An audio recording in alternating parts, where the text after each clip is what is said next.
Watch as this officer dives headfirst through the window in a wild arrest scene.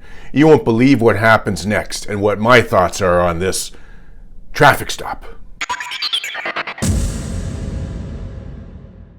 So let's get into this. Here we go. A routine traffic stop, right? No such thing as a routine traffic stop, it seems, as we watch this one here. Let's watch this copper as he pulls somebody over for having too dark of a tinting on their windows, and then he starts to use his police spidey senses. What's up, man? How you doing?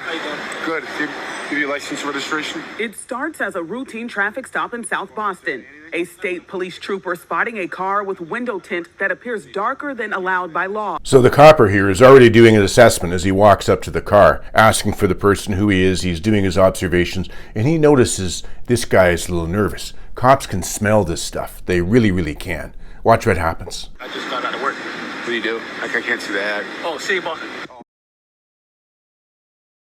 No, you're good. Just relax. No, I know. The trooper writing in his report that because Ibrahim's demeanor was nervous and he admitted to prior firearms charges, the trooper asked to inspect a backpack on the passenger side floorboard. So the officer suspects something, and as he goes to advance it, asking to look into the backpack on the floorboard, he knows this is an inflection point where he's either going to get cooperation or resistance. And that's going to start setting him up for what's going to happen next. A few seconds later.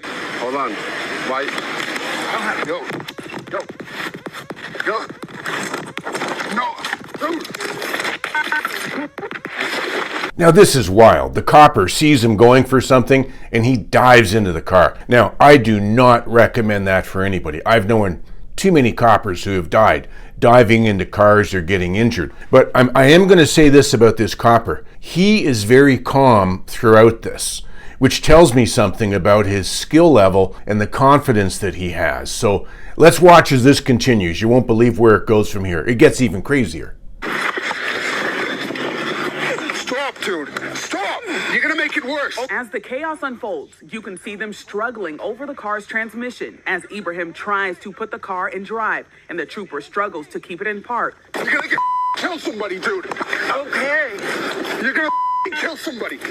Now, do you hear how calm this copper is talking to him while his feet are out the window and he's wrestling, putting the car in park, and he's going to get his taser out in a second here. It sort of tells me something. So the psychology of police, when they're making stops, they feel that they're in the power position.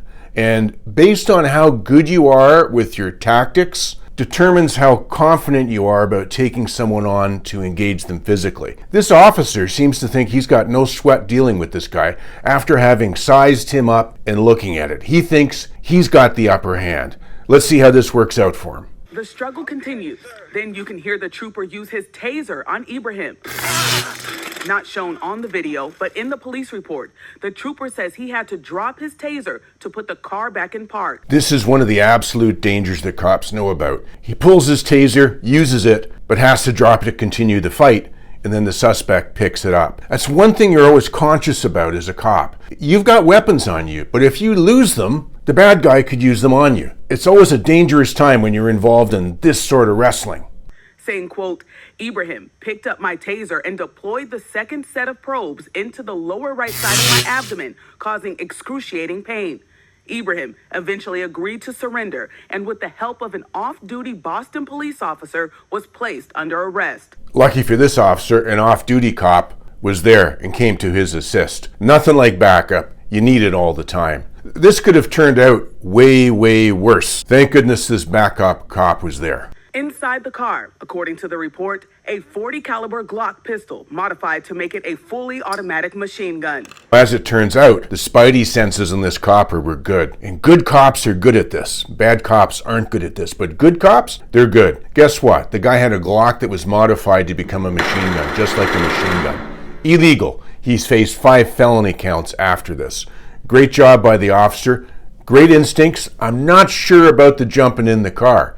This time it worked out well, but I'm going to tell you, if you're a new officer or you're learning the game, don't jump in the car, have another plan.